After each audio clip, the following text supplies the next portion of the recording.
আমার আল্লাহ ঘোষণা দেয় জিবরাইল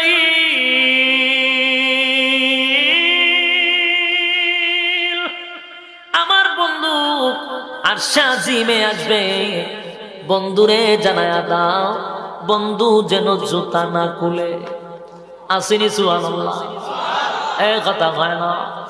এ বন্ধুরে বললাম বন্ধু যেন জুতা না খুলে গো,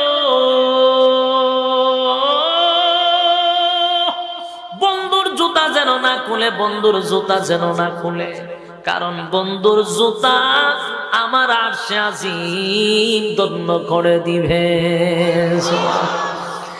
আশিকের রাসূল দিলের কান লাগায়া শুন, মুখে মুখে শুধু আশিকের রাসূল বইলা নবীর শান বলতে গিয়া 1.5 ঘন্টা সময় শুধু গান গাইল। যদি জিগায় গান পাইছ